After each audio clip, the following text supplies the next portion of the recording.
وڵاتانی ناوچەکە ئابووری هەروە بژێوی خەڵک بازار و کار و کەسابەت ئایا هەوڵەکان و لێکتێگەیشتن و هەنگاونان بۆ پرۆسی ئاشتی چ کاریگەرێکە بێ لەسەر هەرێمی کوردستان و عێراق و ناوچەکە و جیهان و هەروە ئایا ئەم ڕێکەوتنێکی بنەڕەتی یاخود لێکتێگەیشتێکی بنەڕەتیە یاخود ئەکرێ لە بڕگە و مادەکانی ئەوەی کە تاکوێست دزەی پێکراوە والێکی بینەوە کە ڕێکوتنێکی شلۆغ بێ جێگیر نەبێ کە ئەگەریە هەر جارێک لە جارەکان ڕوبەڕووی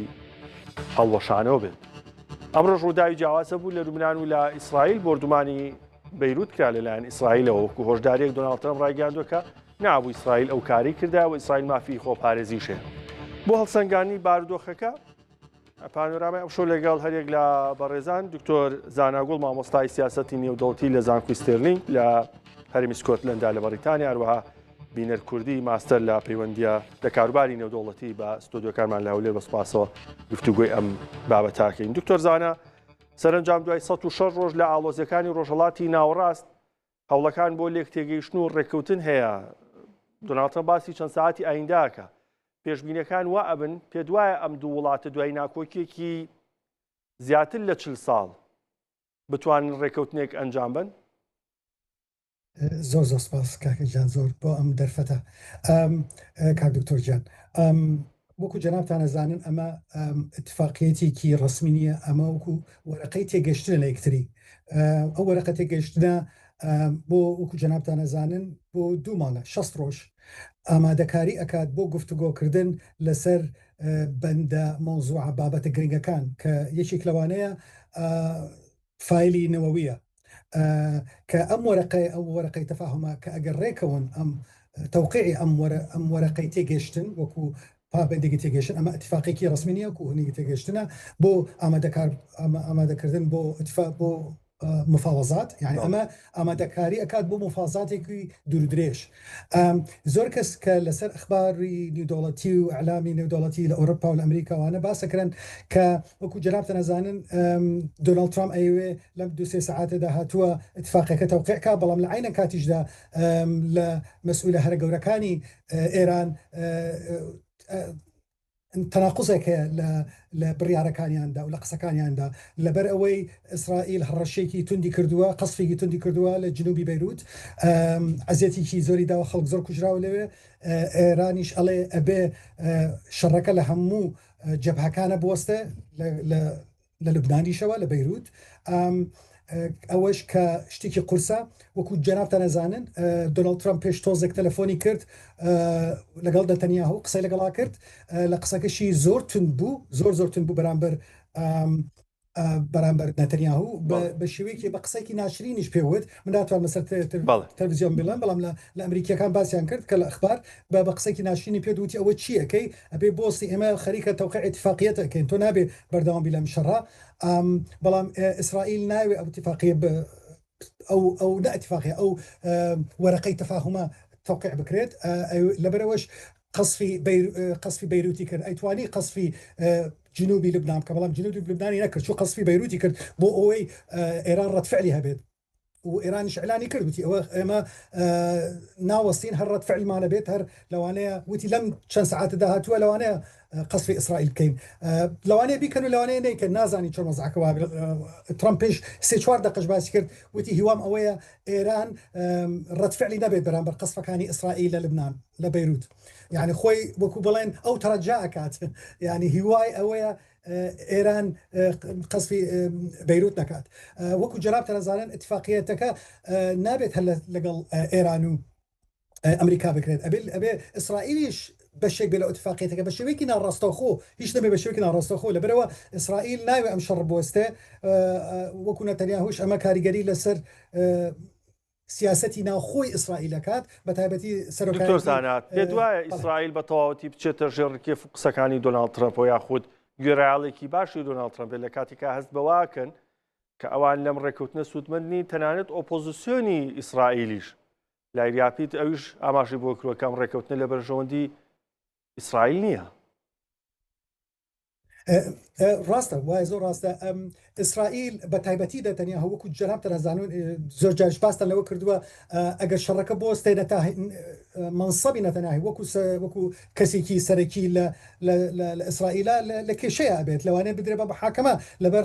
قەزای فەساد و گەندەڵی ئەو شتانە بێجگەلەوە لەو کێشانەکە دروست بووە مع الأسف ڕەئی عامی ئیسرائیلی وەکو ئەوە کە بیستومە نازان تا چ ڕادێک ڕاستە لەسەر ئەخباری ئەمریکی و بریتانی ڕەئی عامی ئیسرائیلی لەگەڵ شەڕایە تا ڕادێک لەگەڵەوەیان نییە شەڕەکە بۆستای ئەغلبیەت ئەڵێ مناڵێم هەمووی بەڵام ئەغلبیەت زۆرینە ئەوەش لێ ئەکات کە سەرۆکی کە نەتەنیاهو کە کەسێکی گرنگە لەو سیستەمە سیاسیە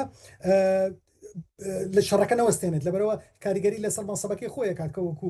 کەسێکی کاریگەر لەو سیستەمە سیاسیە لەبەرەوە شوە لێ ئەکات کە ئیسرائیل نازانی ئەگەر بەردەوامەت یا بەردەوام نەبێت ئەگەریش اتفاقێکە بکرێت لەوانەیە ئیسرائیل هەڕەشە بکات یا نەیکات لەبەرەوە لەوانەیە بتوانێت ترامپ کاریگەریکی زۆری هەبێت زەختی بکاتە لەسەر نەتەنیاهو بەڵام نەتەنیاهو ناتوانانی کۆنتترۆلیکەی تا لە سەیاسە لە سەیاسە کۆنتترۆل ناکرێت لەبەرەوە ئەوان تازە لە لبنانان ئەوان هەر لە ناو جێیشی ئیسرائیل لە ناو لبنانایە لە شەڕایە زۆر زەحمەتە جێیشی ئیسرائیلی لە ناو لبنانە بێت و شەڕ نەکات یعنی شتەکە واقعی نییە بڵێن بەبەستمە جگە لەو بربەستانی کە پێش ئیمزاکە هەن ئاگەر ئیمزاکردن ڕووبات بربەستەکانی ترچیە بن یاخود ئا ڕێکەوتنێکی شلۆکە یاخود بنیچینەی ئەگەڕێمە بۆ وەڵامیان پرسیارە دکتۆر کاک بینەر لە ڕۆژهەڵاتی ناوڕاست ئەوەی کە تاکو ئێستا هەیە ئیسرائیل بەڕوونی پێی وایە ئەم ڕێکەوتن لە بەرژەوەندی ئەو نییە پاکستانیش تا ئەستێک وەکو نێوەندی لەگەڵ قەتەر دڵخۆشن بەم لێکتێگەیشتنە بەڵام وڵاتانی دیکەی ناوچەکە تاکو ئێستا کاردانەوەیان نییە جگە لە ئیسرائیل پێ دوایە نەیاری دیکە هەبێ بۆ ئەم ڕێکەوتنە لە ڕۆژهەڵاتی ناوڕاست زۆر سپاس زۆر خۆشحاڵم کە لەگەڵتانام بەڕاستیە ئەوەی هەیە ئێمە تاوکو ئێستا ناتوانین باس لەوە بکەین کە گەشتوینەتە قۆناغێکە وەکو ڕێکەوتن ناوی بێنین بەڵکو ئەوەی کە وەکو هەیە تاوەکو ئێستا بیادا شتێکی لە تێگەیشتنە کە باس دەکرێت لایەنی ئێرانیەکان و لایەنی ئەمریکیەکانەوە ئەمە سەرەتایەکە بۆ دەستپێکردنی قۆناغێکی دوور و درێژ بۆ دەستپێکردنی قۆناغێکی ئالۆس بۆ دەستپێکردنی قۆراغێکی زۆر هەمە جۆرتر بۆ گفتوگۆکردن لەسەر چەندین ئەو پرسە گرنگانی کە بۆ ماوەی چەندین ساڵە لەلایەن ئەمریکیەکان و ئێرانیەکاندا بوونەتە جێی کێبڕچێ و بوونەتە جێی کێشە لە نێوانم دوو وڵاتەدا ئەوەی کە ئێستا بەدی دەکرێت پرسی دووبارە وەگەڕخستنەوەی دەرچەی هۆرمزە لە ڕۆژهەڵاتی ناوڕاستە ئەوەی کە ئێستا زۆر گرنگە لە نێوانم دوو وڵاتەیە باس لە کەمکردنەوە سزا و گەمارۆ ئابوووریەکان لەسەر وڵاتی ئێران دەکرێت باسی کەمکردنەوەی توانا و چستی ئەو وەکیلانەی ڕژێمی ئێران دەکرێت کە لە ڕۆژهەڵاتی ناوڕاستە بۆ ماوەی چەندین ساڵە بوونیان هەیە و لەسەر و هەموو ئەمانەشەوە پرسێکی هە زۆر لەمە گرنگتر ئەویش پرسی پیتاندنی یۆرانیۆمە لەلایەن وڵاتی ئێرانەوە ئەوەی کە تاوەکو ئێستا تێبینی دەکرێت زۆربەی وڵاتانی ڕۆژهەڵاتی ناوڕاست بە وڵاتانی کە جەنابی شت ئاماژەت بێ ئەوان هەوڵ دەدەن کە هەردوو لایەنەکە بێن لەسەر مێزی گفتوگۆ بۆ ئەوەی کە بتوانن لێک نزیک بوونەوە و لێک تێگەیشتن لە نێوان ئەم دوو لایەنەدا ڕوو بدات لەبەر ئەوەی لە ئەگەری زیاتر لە ڕزۆکبوون و لە ئەگەری زیاتر تەسعیدی ئەم جۆرە ناکۆکیانە کاریگەریەکی زۆر فراوانی لەسەر هەموو وڵاتانی ڕۆژهەڵاتی ناوڕاست دەبێت بە پاکستانتەوە بە قەتەرتەوە بە ئیماراتەوە هەتا بۆ ئیسرائیل بۆ ئیسرائیلیەکانیش ئەمە بۆتە کێشە و هەموو لایەنەکانیش لە ناو ئیسرائیلە لەگەڵ ئەو بۆ چوون و ئاراستەی نەتانیاهۆنین کە ئێستا دەیەوێت شەڕەکەی پێوە بکات ئێمە لە چەند کاتژمێرێکی حەساس داین لەم کاتەدا ئەوەی باس دەکرێت کە لە دووسێ کاتژمێری داهاتووە ئەم لێک تێگەیشتنە بە شێوەی ئۆنلاین نەکرێ بەڵام دووبارە ئەمە مانای ئەوە نییە کە ڕێکەوت نەکرێ بەڵکۆمە سەرەتایەکە بۆ دەستپێکردنی قۆناغێکی زۆر ئاڵۆستر لە نێوانم دوولایەنەدا.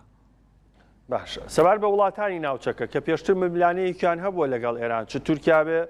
لە ڕووی مەزهەبی و لە ڕووی نەتەوەییەوە یاخود وڵاتانی وەکو سعودیە لە ڕووی مەزهەبیەوە کە مملانیان هەبووە لەگەڵ ئێران ترسیشان هەبووە لە ژمونی ئێران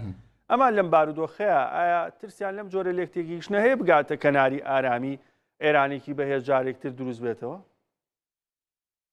خۆی کاک بیلال ئێمە ئەگەر باسی سەرەتای دروستبوونی شەڕی چل ڕۆژەی نێوان ئەمریکا و ئێرانیەکان بکەین ئێمە بینیمان کە هەملایەنی سعودی و هەملایەنی تورکی لەبەر ترسی لێکەوتەکانی شەڕێکی فراوانتر ئەوان بوونە لایەنێک کە ویستیان میدیەیشن کە ویستیان ناوەندگیری لە نێوان ئێرانیەکان و ئەمریکیەکان بکەن ئەوان چەندین جار پەیوەندیان بە ویلایەتە یەکگرتووەکانی ئەمریکاوە کرد بە شێوەیەکی ئاشکرا تورکەکان هاتبوونە سەرخەت لەوانە ڕەژەب تەیب ئەردۆغان باسی لەوە دەکەی کە نەبێت دۆخەکە زیاتر تەسعید دروست بێت کە چکە ئەمەی ئەگەر ڕووبدات وڵاتیشی وەکو ئێران خاوەنی مێژوویشی زۆر دوور و درێژە خاوەنی 90 ملیۆن هاوڵاتیە لە ئەگەری زیاتر دروستبوونی ناکۆچی ئەمە دەپرژێتە ناو وڵاتانی دراوسێ یەکێ لەوانە عێراقا یەکێ لەوانە تورکیایە ئێمە ئەگەر بە سەیری لایەنی ئینسانی بکەین ئێران 90 ملیۆن کەسی هەیە ئاگەر ئاوارەبوونیشی گەورە دروست بێم ئاوارانە بەرەو کوێ دەڕۆن یاخود ئەگەر بۆ نمونە کێشەی گەورەتر دروست بێ بۆ هەناردەکردنەوەت بۆ بازاڕەکانی نەوتی جیهانی بازاڕەکانی نەوتی جیهانی نرخەکانیان دەگاتە ئاستێک کە لە تەسەوری کەسانە بێت بۆیە هەموو لایەنەکان وا پێچێ لە ڕۆژهەڵاتی ناوڕاستە ڕێک تێگەشتێکیان لەوە هەبێت کە نابێت ئەم شەڕە فراوانتر بێ لەم ئاستەی کە هەیە بە بڕواایی ئەمە بەڵێ مەبەست بە بزانین ئایا لە دوای لێکتێگەیشتنی ئەمریکا و ئێران پەیوەندیە نێودەوڵەتیەکان لەسەر ئاستی جیهان یاخۆ دەو جەمسەربەندیانی هەن چ گۆڕانکاریەکان بە سەر جەمسەربەندی وزە بێ وەکو ڕووسیا هەروە جەمسەربەندی بازرگانی و ئابووری بێ وەکو چین لەگەڵ گەورەترین ئابووری جیهان و هێزی سەربازی جیهان ئەمریکا چ گۆڕانکارێک دروستەکە دکتۆر زانایە وەلای تۆ ئەو خاڵانی کە تا ئێستا دزەی پێکرابێت لە لێکتێگەیشتنەکە و ئەو هەنگاوانی کە هەن بۆ ڕێکەوتنی دواتر و گفتوگۆی 6 ڕۆژە پێ دوایە خاڵێک بن مادەیەک بن کە ئەم دوو وڵاتە دوای ناکۆکی 47 ساڵ لە ماوەی 6 ڕۆژە بگەنە ئەنجام لەسەری زۆر زەحمەتە زۆر زەحمەتە خاڵەکان بە تایبەتی خاڵینەوەوی ئێوە کوجراب تەرەزانن کە لە کاتی سەرۆک ئۆباما سەرۆک بوو خەریکی ئەو GCPOA پێڵێن ئەتفاقیەتی نەوەویەکە چەند ساڵێکی پێچ ماوەیەکی زۆر دوور دوریژی پێش گەشتە ئەتفاقیەت ئەمەش بە ماوەی دوومان زۆر زەحمەتە بگەنە ئەتفاقیەتێک ئەگەر وەرەقەی تێگەشتەکە بگەنە تەوقیعیکەن ئەگەر تەوقیعیکەن بەم شەڕۆژە زۆر زەحمەتە بگەنە ئەتفاقیەتێک لەبەرەوە ئێران ئێستا خۆی لەم وەزعەیە تا ڕادێک بە گوێرەی ئیعلامی غەربی خۆیان بە گوێرەی ئیعلامی غەربی بە گوێرەی ئەمریکەکان و بریتانیەکان و ئۆروپیەکان خۆیان ئەڵێن کە ئێران لە مفاوەزاتەکانە مسەیترە تا ڕادێک لەم مفاوەز لەم قسانە ئەکرێت لەم پرۆسەیە لەبەرەوەش زۆر زەحمەتە بگەنە ئەتفاقیەتێک بە تایبەتی لە فایلی نەوەوی بۆ لەبەرەوە ترامپ ئەڵێ چی ترامپ ئەڵێت ئێمە ئەبێ یۆرانیۆمەکە یعنی دەستمان بکەوێت و هینیکەن بە زمانی خۆڵێت دسترۆی دەست بەوەی ئەڵێت بە ئەو ماوەدە یۆرانیمە خوان هینیکەن تدبیرەکەن بەڵام لە عینە کاتیشتا ئێران ئەڵێ چی ئێران ئەڵێ ئێمە خۆمان کۆنتترۆلی ئەو وەزعکە خۆمان بڕیارین بۆ یۆرانیمە چی لێ ئەەکەین لەبەرەوە نقاط یعنی ڕاستە ئێران وتوێتی تا ڕادێک کە چەکینەوەی دروست ناکە بەڵام لە عینە کاتیشدا نایەوێت تەسلیمی هەموو شتەکان بە ئەمریکا بکەن بە تایبەتی یۆرانیۆم وانە لەوانەیەش بیکە نازانی بەڵام تا ئێستا وەزعەکە وا دیارە جیاوازی هەیە لە چۆن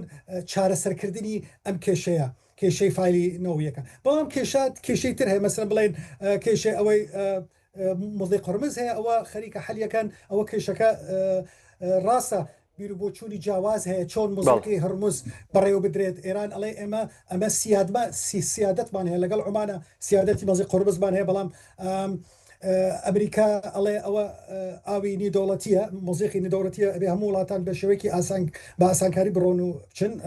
ئەو سەفینانە لێ بڕۆن بێن بەڵام لە عینە کاتیشدا لەسەر خاڵەکانە بە تایبەتی لە خاڵی نەوەویە جیاوازیکی زۆر هەیە بەڵام لەسەر خاڵەکانی تر لەوانەیە دکتۆر سەبارەت بە هەندێک بابەتی تر کە ئەمریکا پێش ئەم جەنگە زۆر پێداگر بوو تەنانەت لە کاتی جەنگی شاکەویش بریتی بوو لە هەژمونی ئێران لەسەر دۆسەی سیاسی و ئەمنی حکومڕانی هەندێک لە وڵاتانی ناوچەکە وەکو لوبنان عێراق یەمەن کەمە پێش ئێستا قائانی فەرماندەی فەیلقی قودس بڵاوکراوەیەکیە باز لەوە کاکاڵێ سەربەخۆی لوبنان بۆی حیزبوڵاوەیە و سەرکەوتنیشان لە ڕێگەی ئەمە جۆرێکە لە پیشاندانی پشتیوانی جایەکتر بۆ حیزبوڵاو ئەو بەریەکەوتنی ئەمڕۆی نێوان ئیسرائیل و حیزب وڵات و هەڵوێستەکەی ترەمپیش هەژمونی ئێران ئەهێڵێتەوە لە ناوچەکە. ئەمە دژبەیەک نییە لەگەڵ بۆچوونەکانی ئەمریکا، ئەمەش نابێتە خاڵێکی تری ناکۆک لە بینی ئەمریکا و ئێران. بەڵام ئێستا ئەمریکا چی ئەوێت؟ ڕاستە ئەبینێ حیزبڵڵاه حەلیفێکی استراتیجیە بۆ ئێران و ئاگاداری هەموو ئەو وردەکاریانەیە، بەڵام لە عینە کاتیشدا ئەمریکا و ترامپ ئێستا لە کێشەیە، لە کێشەیەکی ئابووریە، لە کێشەیەکی سیاسیە، لە کێشەیەکی لەبەرەوە هەموو ئستفتاءەکانە کرێت بە پێش تۆزە سێری هەموو استفتاءەکانم کرد استفتائی ڕەئی عام ئەمریکی هەمووی لە 160 زیاتر لە هەموو مؤسساتەکان کە بەحث و لێکۆڵینەوەکەن لەسەر استفتاءەکەن لەسەر خەڵک ئایا تۆ دژی شەڕیتیان لەگەڵ شەڕیت لە هەمووی لە 150 تا 60 تا 70 بەگوێرە ئەو مؤسساتانە هەمووی دژی شەڕن، خەڵکی ئەمریکای سەر دژی شەڕن. لەناو ڕپەبلیکەکانی جمهوریەکانیش انشقاق هەیە کە ئەوانیش بەشێکیان ئێستا دژی شەڕە. وەکو جەراب تەنەزانین پێش هەفتێک دو هەفتە هاوس ئۆف ڕپرزەنتەتیڤ مەجلیسی نوابی ئەمریکی هەنێکی قەرارێکی بە بڕیاریاندا اتفاقیان کرد، رزولوشنیان کرد، پاور رزولوشن کە ئەوە بوو بڕیاریاندا کە دەسەڵاتەکانی ترەمپ سنووردار دەسەڵاتەکانی لێ وەربگیرێت. ئەو پێشماوەیەک بوو. ئەمە هەنگاوێکی زۆر تون بوو بەرامبەر ترامپ. مانای ئەوەیە بەشێک لە نوێنەرەکانی جمهوریەکان دەنگیان لەگەڵ دیموکراتیەکاندا دژی ترامپ. ئەمەش کاریگەریکی زۆر ڕاستە زۆرینەی ڕپبلیکەکان جمهوریەکان وان نەکرد، بەڵام چەند کەسێک لە ڕپبلیکەکان لە جمهوریەکان لەگەڵ دیموکراتەکە دەم بدەن ئەوە کاریگەریەکە. لەبەرەوە ترامپ ئێستا ڕاستە ئاگاداری حیزبڵڵایە، بەڵام بە هەر شێوەیەک لە شێوازەکان ئەوێ شەڕەکە بوەستێنێ. وەکو جەرابتان نەزانن ئێستاش ئیمارات لەسەر وۆڵ ستریت جۆرناڵ ئەعلانی کردبوو کە ئیمارات 3 میلیارد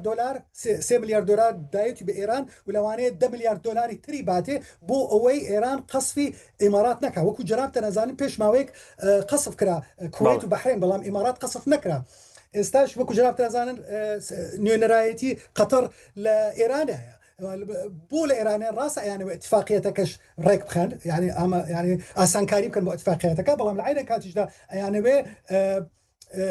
قەتەر لە خەتەرناکانە بێ. مەبەستم چێ لەو قسانەیە؟ مەبەستم ئەوەیە کە ئەمریکا ئاگادارە لە مۆزعەیە، ئاگادارە ئیماراتیەکان کە خۆیان لەگەڵ ئیسرائیلیەکانە بوون ئێستا خۆیان ئەچن لەگەڵ ئێرانیەکان قسەکان و پارێشانە دادێ. ئەوە ڕاستە ئیمارات بە شێوەیەکی ڕسمی ڕەفزی ئەو خەبەرەی کرد، بەڵام لە وۆڵ ستریت جۆرناڵ لە مەسادرە مۆسوقەکان ئەڵێن کە ئیمارات 3 میلیارد دلاری داوە و 10 میلیارد دلاری تریش ئەداتە ئێران. ئەو پارانش بۆەوە نییە بڵێن بەس پارەی ئیماراتی خۆیەتی بە ئێران، ئەوە پارەی ئێرانیە لە بەنقەکانە ئەسەت لە هین هەیە لە ئیماراتەوەوانە هەیە. مەبەستمەوەی چییە؟ مەبەستم ئەوەیە ئێران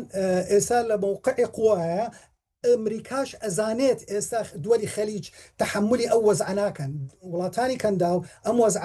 پێیان ناکرێت. لەبەرەوە وڵاتانی کەندا مەصدەری ئەساسیان نەوت و استثمار و سیاحەتە. ئەگەر ئەوەشیان لێ ببڕێت ئیتر ئەو وڵاتانە هەر نامێنن. لەبەرەوەش ئەمریکا ئاگادارە لەم حرەکەیە لەم جوڵە لە دۆڵی خەلیج. لە عینە کاتیشدا لە کاتی ئەو شەڕی پێش هەفتەی کرابوو سین بە شێوەیەکی تند بە ئەمریکای وت ئەبێ ئێوە بە هەر شێوەیەک لە شێوازاتەکانە ئەم شەڕە بوەستێنن. ئەوە نەبوو پێش هەفتێک ئەمریکا لە ئێرانیدا وتی ئەوە ئەبانەوە بێت بۆ مێزی تەفاهم. ژی جینپینگ سەرۆکی سین ئەوش بە شێوەیەکی زۆر توندوتی ئەبێ ئێوە ئەمریکا لەم شڕە بۆستن، ئێمە پشگیری لەم هەڕەشە ناکەن، هەڕەشەی ئەمریکا دژی ئێران. ئەمریکاش ئاگارە بۆ مۆزعەیە دووەلی. بەڵێ دکتۆر 100 ساڵە ئەوروپیەکان لە ڕۆژهەڵاتی ناوەڕاست پێگەیەکی گرنگیان هەیە، بەتایبەت فەڕەنسا و بەریتانیا. لەم ڕێکەوتنەوە و لەم ئاڵۆزیانە و لەم لێک تێگەیشتنە زیاتر کەم بەستم بەڵام ڕێکەوتن بەبستم لێک تێگەیشتنی ئەمریکا و ئێرانە لە ڕووی دەستەواژۆگە بەکاری بێنم. حزورێکی ئەو تویان نییە، پێگەی ئەوان چی بەسەرێت؟ ئەم لێک تێگەیشتنە نابێتە مەترسی بۆ سەر ئەوروپیەکان بۆ وەڵامی ئەما گەڕێم و بۆلات. کاک بینەر، ئەم لێک تێگەیشتنی ئەمریکا و ئێران ئەگەر ڕێگەی خۆی وەربگرێ بەرەو ڕێکەوتنی چ گۆڕانکاریەک لەو فرەجەمسەری جیهان دروستەکە لە بابەتی وزە وەکو ڕووسیا کە وزەیەکی بێزی و ئێرانیش خاوەن پێگەیەکی گرنگی وزەیە. لە ڕووی ئابووریەوە کە هاوپەیمانی چین بۆ ئێران ئێستا ئەبێتە دۆستی ئەمریکا بە پێی ئەو لێکتێگەیشتنە بێ بۆ ئەمریکاش خۆی گۆڕانکاری دروستەکە لەسەر ئاستی ژیان؟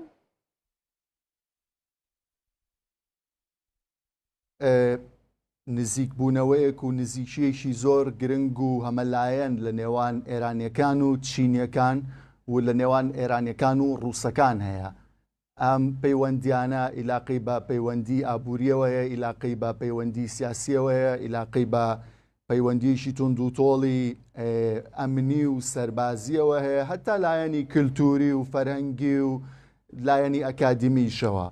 بۆیە ئەوەی کە هەیە تاوەکو ئێستا ئەوەی کە لەوانەیە چینەکان و ڕووسەکان تۆزێک نیگەرانتر بکات ئەوەیە کە لە ئەگەری نزیک بوونەوەی ئێران لە ئەمریکیەکان لەوانەیە ئەم هاوکێشەیە ئەو هاوکێشە فرەجەمسەری کە جەنابەت ئاماژت بەیابی گۆڕێت و لەوانەیە بۆ نمونە ئێرانیەکان بتوانن ئەمانە تەبان هەمووی ئەگەرەکە ئێمە قسەی لەسەرەکەین، لەوانەیە بۆ نمونە ئێرانیەکان و ئەمریکیەکان بگەنە ئەوەی کە پابلین پێکەوە مامەڵەیەکی باشتر بەدەستبێنن بۆ یەکتر و قازانجیان بۆ یەکتر زیاتر بێت لە ڕووی نەوتەوە، لە ڕووی هەناردەی نەوتەوە، لە ڕووی بەکارهێنانی گەڕووی هۆرمزەوە یاخود لە سێکتەر و بوارەکانی تری ئەم عیلاقاتە. ئەمانە هەمووی دەمێنێتەوە سەرەوەی تاوەکو چەند ئەم لێک تێگەیشتنە بازەدات بۆ ڕێکەوتنێک و تاوەکو چەند ئەو ڕێکەوتنە دەتوانێت شتێک زیاتر لە ڕێکەوتنی GCPOA بەدەست بێنێت. چکە ئەوەی کە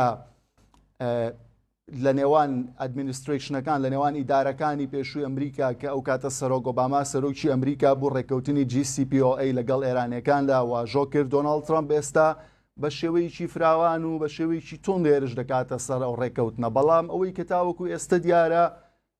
دۆناڵد ترامپ نەیتوانیوە شتێک لە ڕێکەوتنی GCPOA زیاتر بەدەستبێنێ. بگرە هەنێک لە ڕەخنەگران، هەنێک لە کەسانی بێلایەن باس لەوە دەکەن کە بگرە دۆناڵد ترامپ لەوانەیە سازشی زیاتری بۆ ئێرانیەکان کردبێ و لەوانەیە ئێرانیەکان لەژێر چەتری ئەم لێکتێگەیشتن و ڕێکەوتنەیە ئەگەر بکرێت زیاتر بەدەستبێنن وەک لە ئیدارەکانی ئەمریکا. بۆیە بێگومان ئەمانە هەمووی کاریگەریە بێ لەسەر و جەمسەرگیریانی کە جەنابەت ئاماژەت بێە. زۆر باشە. سەبارەت بە ئەو بڕیانی کە لە لێکتێگەیشتنەکە هەیە، بۆ نمونە ئەوەی کە باسەکرێت 300 میلیارد دلار بۆ بژانەوەی ژێرخانی ئابووری ئێران تەرخان بکرێت کە زیاتر بەستیان لە کۆمپانیا ئەمریکەکانەوە بەرهێنان کرێت. ئەمە نابێتە خاڵێکی ناکۆک یاخود مەترسی لەسەر هەژمونی ئابووری چین بە دیاریکراوی لە کەندا و لەگەڵ ئێرانی هاوپەیمانی؟ بە دڵنیاییەوە کاک دکتۆر، ئەمە بە دڵنیاییەوە کاریگەری دەبێ، بەڵام دیسانەوە دەشینەوە سەرە و شاڕێیی کە ئایا ئەمە تا چەند واقعیە، ئایا ئەمریکیەکان بە بێ مەرج ئەم پارەیە با بڵێن بەردەدەن بگاتەوە بە ئێران یاخود مەرج و سنوورداریان هەیە. چکە ئەوەی کە ئێستا باس دەکرێت لە راپۆرتەکان لە ئاماژەکان لە واشنگتنەوە کەیان ئەوەیە کە بۆ نمونە ئەنفریزکردنی ئەم پارەیە بۆ ئێرانیەکان بە پێی مەرجە و بە پێی چەند قۆناغێکە کە دەبێ ئێرانیەکان کۆمەڵێک شت جێبەجێ بکەن پاشان دەچنە قۆناغی داهاتووتر. بە حەقەدەوەی هەیە تاوەکو ئێستا هەردوو لایەنەکە ئێرانیەکان بە شێوەیەک باسی ئەم لێکتێگەیشتنە دەکەن کە گوایە زیاتر بەدەستدێنن، ئەمریکیەکان بە شێوەیەک باسی ئەم لێکتێگەیشتنە دەکەن کە خۆیان براوەی تەواوی شەڕەکەن و تاوەکو ئێستا بە شێوەیەکی ڕێکوپێک و بە شێوەیەکی واقعی خاڵەکان و بەندەکانی ئەم ڕێکەوتنە بۆ پەبلیک باس نەکراوە. سەبار بە ناوخۆی ئێران کاکبینەر هەندێ کاردانەوە هەبوو سەبار بە ڕێکەوتنەکە، پێ دوایە لە ناوخۆی ئێرانیش ئەو دژایەتی کە هەیە بۆ ڕێکەوتن لەگەڵ ئەمریکا بێتە مەترسی لەسەر ڕێکەوتنەکە بۆ وەڵامیەوە گەڕێم وڵات هەروە دواتیش لەسەر کاریگەریەکانی لەسەر عێراق ساکەین. دکتۆر زانا باسی ئەوروپیەکانمان کرد 100 ساڵە لەم ناوچێن ئێستا لە ڕێکەوتنێکی وا گرنگە بێڕۆڵن یاخود بایەخیان پێ نەدراوە شوێنیان نییە. ئەوروپیەکان هەپین دڵخۆشن بەم لێکتێگەیشتنە؟ ئۆڕۆپیەکان پێ خۆشە لەم پرۆسەیە کە ئەوە خەریکە مفاوەزات دروستە بێت و وەرەقەی تێگەیشتن خەریکەوە تەوقیع ئەویان پشگیری لێکەن. بۆ نمونە سەرۆکوەزیرانی بریتانیا کیرستاما پێش 2 ڕۆژ وتی قسەی کرد بە قسەی تەلەفۆنی کرد بۆ ترامپ، وتی من پشگیری ئەەکەم لەم پرۆژەیە لەم پرۆسەیە هیواداریشم تەوقیعی ئەم وەرەقەی تەفاهمە بکرێت. ئەوە بریتانیا، فەرەنسا، ئەڵمانیا هەمویان پشگیریکی زۆر زۆرەکەن، وەکو جەنابتان نەزانن بەیانی جي 7 لفرنسا، بريطانيا، امريكا، المانيا، كندا، اماراتیش دعوت کراوە، مصر دعوت کراوە، قەتەر دعوت کراوە، هەند دعوت کراوە، برازیلیش دعوت کراوە. يعني بێژ گەلەوانەی لە جی 7 وڵاتانی تریش دعوت کراون. یەکێ لە خاڵە گرنگەکان کە بەیانی دەستیکەن بە خۆی سێ چوار ڕۆژە ئەم جی 7 لە بەیانی دەستی پێکات. یەکی لە خاڵە سەرەکیەکان کە باس لەوە کرێت فایلی ئەو مۆزوعی ئێرانە باسی دەکرێت. فەرەنسا و بریتانیا بڕیاریاندا وتی ئەگەر پێویستە ئەوە هێزمان هەیە، سەفینەمان هەیە، ئەگەر ئەتانەوێ ئاسانکاری دروستەکەن لە خەلیجی لە بەڵی قرمز بۆ ئاسانکاری سەفینەکان بڕۆن بێن، هێزەنێرن، هێزیشیان هەیە لەوێ، بەڵام لە دەرەوەی منتەقەکەیە لە ناوچەکەیە، بەڵام ئەیانەوێ هێزی زیاتر بنێرن بۆ ئاسانکاریکردن،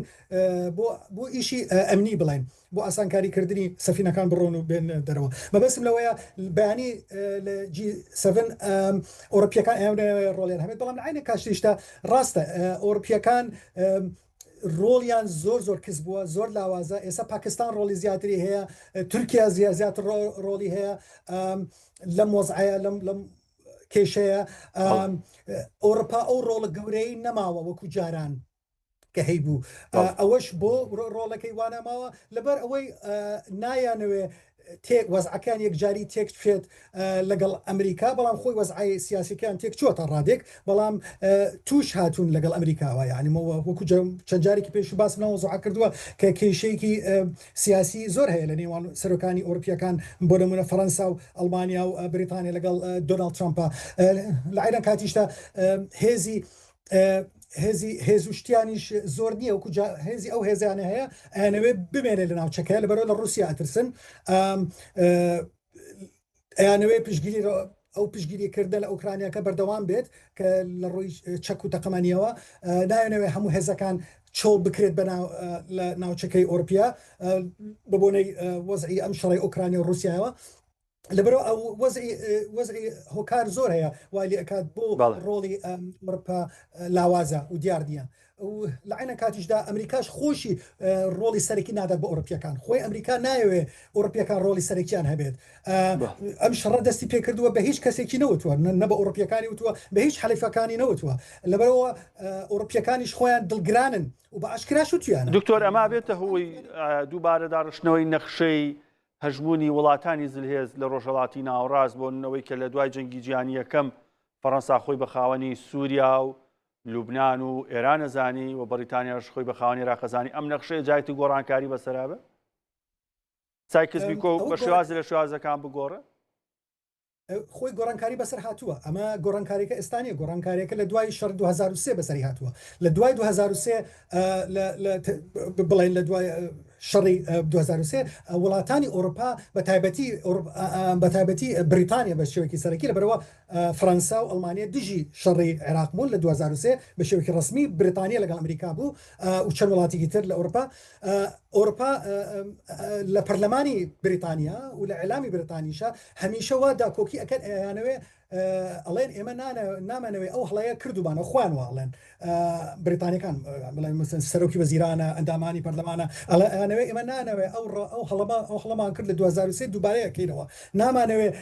تووشی شەڕبین یا کێشەبین لە ڕۆژهەڵاتی ناوەڕاستە. لەبەرە خۆشیان نایەنەوێ ڕۆڵیان هەبێت، ئەیانەوێ ڕۆڵی ئابوووریان هەبێت، ڕۆڵی سیاسیان هەبێت، بەڵام ڕۆڵی عسکەریان نایەنەوە هەبێت بە شێوەیەکی گەورە. ڕاستە پشگیری ئەکە لە وڵاتانی کەندا، بەڵام پشگیری کردەکە بە شێوەیەکی محدودە. لەبەرەوە هێزەکەشیان محدودە، یعنی خۆشیان بودجەی گەورەیان نییە. مەسەلەن فەرەنسایە، بریتانیا، فەرەنسایە، ئەڵمانیا بودجەکەیان گەورە نییە بۆ دیفاع، يعني بۆ دیفاع. ڕاستە ئێستا بریتانیا بودجەکەی زیاد کردووە لە گەشتە لە سەیاسێ، بەڵام ئەو بودجێش خۆی ئابووری بریتانیا کەمە بەراورد بە ئەمریکاوە. دروست. دکتۆر مەبەستمە دوات کاریگەریەکانی لەسەر کورد لە هەر چوار پارچە بەتایبەت لە هەرێمی کوردستان لە ڕۆژهەڵاتی کوردستان بپرسم ئەگەڕێمەوە بۆ وەڵامی ئەو بابەتە. کاک بینەر، ڕۆڵی ئەم لێک تێگەیشتنە، ئەم بارودۆخەی کە ئێستا هەیە چەند سەعاتی کە یەکلاکەرەوەن لەگەڵ ئەو 6 ڕۆژەی دیاری کراوە لەسەر عێراق چیە بێ؟ پرۆسی سیاسی عێراقیش جۆرێک تووشی چەقبەستووی بووە هەستەکەی چاوەڕێی وەسعی ئێران و ئەمریکایە پێت وایە ئەمە گۆڕانکاری جددی لە ڕووی سیاسی و ئەمنی لە عێراق دروستکە؟ خۆی عێراق بە هەزارها کیلۆمەتر سنووری هەیە لەگەڵ وڵاتی ئێرانە ئەمە وای کردووە کە ببێتە جێگەیەکی استراتیژی ئەمنی و سیاسی زۆر جیۆپۆلیتیکی زۆر گرنگ بۆ ویلایەتە یەکگرتووەکانی ئەمریکا لە هەمان کاتە لە ناو عێراقا چەندین گروپی سیاسی و گروپی چەکداری و گروپی سەربازی گەورە و فراوانی شیعی هەن کە ئەمانە بە شێوەیەکی ڕاستەوخۆ بەیانە ڕاستەوخۆیە بە شێوەیەکی هایبرید بێ بە هەردوو لایەکە پەیوەندیەکی نزیک و لە یەکتێگەیشتن و نزیکبوونەوەیشی گرنگیان لەگەڵ وڵاتی ئێرانە هەیە بۆیە ئەمە وای کردووە کە زۆربەی کات هەتا ئەکسپەرتەکان کە باس لە عێراقەکەن باس بەو شێوەیە باسی لێواکەن کە ئەمە ساحەی تەراتێنی نێوان ئەمریکیەکان و بەرژەوەندیەکانی ئەمریکیەکان و بەرژەوەندیەکانی ئێرانەکانە و هەردوو لە وڵاتەکەش بە شێوەیەکی ئاشکرانەیان شاردێتەوە کە عێراق وڵاتێکی گرنگە بۆیان بۆ نمونە بۆ ئێرانەکان عێراق دەرچەیەکی گرنگە دەرچەیەکی گرنگی ئابوووریە دەرچەیەکی با بڵێن وڵاتێکی گرنگە کە هەم لە ڕووی ئاینیەوە گرنگیەکی گەورەی هەیە بۆ ئێرانەکان و هەم لە ڕووی سیاسی و ئەمنیشەوە چەنەها گروپی وەکیل هەیە لە ناو عێراقا لە هەمان کاتیشە ئەمریکیەکان لە عێراقەوە دەتوانن ژڵەوی ئێرانیەکان بکەن و تاکە شوێنەکە بتوانن بە شێوەیەک لە شێوەکان کە زۆر گرنگە بۆیان کە بتوانن لێرەوە ئەکسسێکیان هەبێ بۆ وڵاتی ئێران بۆیە بێگومان هەر هەڵبەزین و دابەزینێک لەم شێوازە ئەمنیەدا کاریگەری ڕاستەوخۆی لەسەر عێراق دەبێ و بە دڵنیایەوە قسەکەی جەنابیشی تەواوە کە ئێستا چەقبەستووی یەگەیە دەسەڵاتدارانی عێراقی حیزبە سیاسیەکانی عێراق چاویان لەسەرەوەیە بزانن ئەم هاوکێشەیە بە چ لایەکدا دەکەوێت پێت وایە گۆڕانکاری جددی دروست بکە؟ خۆی هەموو من پێم وانییە گۆڕانکاریەکی بنەڕەتی بتوانێت لە دۆخی عێراق یاخود لەو عورفە سیاسی و سەربازی کە لە عێراقا هەیە بتوانێت دروستکە بەڵام ئەوەی کە ئێستا باز دەکرێت چەککردنی ئەو گروپانەیە کە لە دەرەوەی یاسان لە ناو عێراقا کە ئەمریکا پێدەچێت لە جارەکانی تر بە شێوەیەکی جددیتر لەسەر ئەم بابەتە هەڵوەستەی کردبێ و چەندین جار نێردەی نوێی ویلایەتە یەکگرتووەکانی ئەمریکا کە بۆ عێراق هاتووە بە ئاشکرا باسییان لەوە کردووە کە دەیانەوێت ئەم حکوومەتی عێراقی حکوومەتی چارەسەرکردنی ئەو گروپە لە یاسا کە بەناو پیان دەڵێن لە یاسا دەرچوانەی عێراق بێت کە وەلایانەیە بۆ ئێرانەکان بۆیە لەوانەیە ببینین بە شێوەیەک لە شێوەکان گۆڕانکاری بکرێت لە هەنێ ئەیمەنەی ئەمنی وڵاتەکە بەڵام وەکو عورفی سیاسی وڵاتەکە من پێم وانییە بتوانێت گۆڕانکاریشی بنەڕەتی دروست بکات ئەم بابەتە زۆر باشە وەکو دواپرسیاریش بۆ جەنابێ ئەگەر ئەم لێکتێگەیشتنە بخەینە تای تەرازوێک بە پێی و خاڵانی کە دزیان پێکراوە چەندە کۆی لێکتێگەیشتنەکە بە فەرمی بڵاو نەکراوەتەوە دوو وڵاتی خوانە پارێزن لە بڵاوکردنەوەی کامیان زیاتر تای تەرازوەکە بەلای ئەشکێتەوە ئەمریکای خۆت ئێران وڵی ئەمە پرسیارێکی زۆر قورسە بە حەقەت کاک بیلال و زۆربەی شارەزا و با بڵێن شارەزای سیاسی و شارەزای ئەمنی و سیاسی و دیبلۆماسیەکان بە دوای وەڵامی ئەم پرسیارەوەن ئەوەی کە هەیە هەردوو لاکە لە ڕێی میدیاکانیانەوە لە ڕووی نارەتیڤی خۆیانەوە ئەیانوێت وا پیشانی بەیسەکەی خۆیانی بن کە ئەم ڕێکەوتن نامەیە خۆت ئەم لێک تێگەیشتنە زیاتر قازانجی بۆ ئەو لایە من پێم باشە کە خۆم لەوە پارێزم لەم کاتەیە وەڵامی ئەو پرسیارە بمەوە ئەوە دەبێت کاتەکانی داهاتوو ڕۆژەکانی داهاتوو ئەم وەڵامەمان زیاتر بۆ ڕوونتر بکاتەوە زۆر باشە دکتۆر زانە سەبارەت بە کورد لە کاتی شەڕ کورد بێلایانی هەڵبژارد بەڵام ئەوەی کە شۆک بوو بۆ کورد هاوپەیمانە سەرەکیەکەی کورد کاگە شەڕیشی وای پشتی پێبەستە ئەمریکا بوو تۆمەتباری کرد بە هەندێ بابەتی وەکو پێدانی چەک و بردننی چەک و تەنانەت گەیشتووەتە ئاستەوەی ئەمریکا بڵێ ئەمەم بۆ هەڵگرتوون بۆ ڕۆژی خۆی لەم لێکتێگەیشتنەیە مەسیری کورد لە هەر چوار پارچە لە ڕۆژهەڵات لە هەرێمی کوردستان چ تەئسیرێکی لەسەرە بێ و ئایندەی ناوچەکە چ ڕۆڵێک دەرفەت یان چاڵنجی قورس بۆ کورد دروستەکە ئەمە ترامپ کەسێکە کە باوەڕ بە هێزەکات باوەڕ بە پارە ئەکات باوەڕ بە وڵاتانی زلهێزەکات باوەڕ بە دیموکراسیەت و حەلیفی استراتیژی ناکات ئەو خۆی ترامپ دژ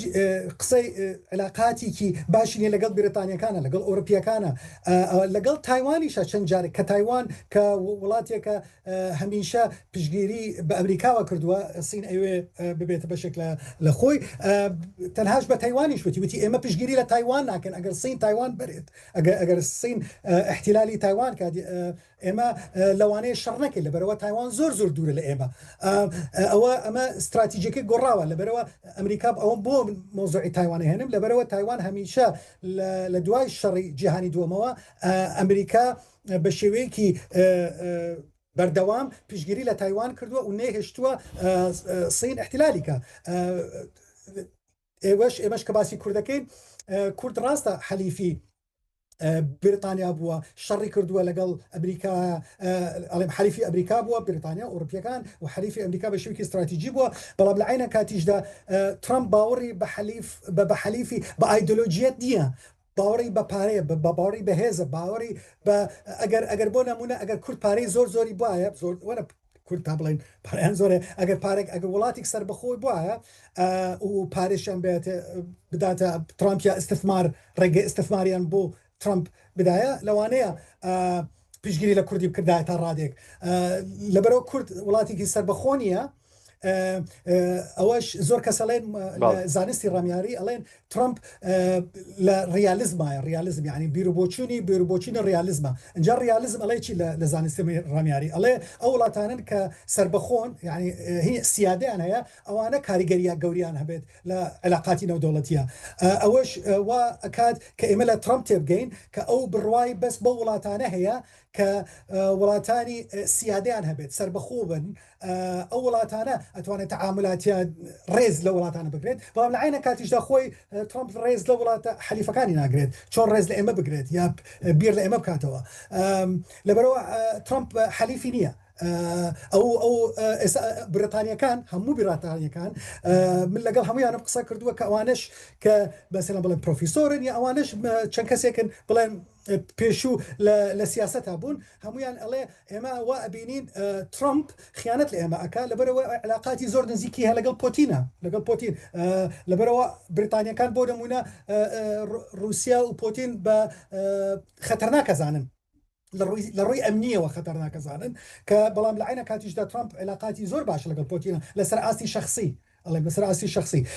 ئەو شوای لێ ئەکات کە مانە ئەوەیە ئەو زۆر بەحەللی زانستی ڕامیاری ئەڵێن کە لەبەرەوەی رووسیا وڵاتێکی بەهێزە پارێ هەیە نەوتی هەیە ترامپ ڕێزی لێ ئەگرێت لە عینە کاتیشە ترامپ زۆر ڕێزی لە ژی جینپینگی کرد کە چوو بۆ سین ئەو تعاملی لەگەڵ ژی جینپینگا کرد زۆر لەو کەسانەی لە مەسەڵەن بڵێن لە تایوانن یا لە وڵاتە دیموکراسیەکانن زۆریان پێ تا ڕادێک پێ ناخۆش بوو لەبەرەوە ترامپ تۆزی تەنازولی کرد بۆ ژی جینپینگ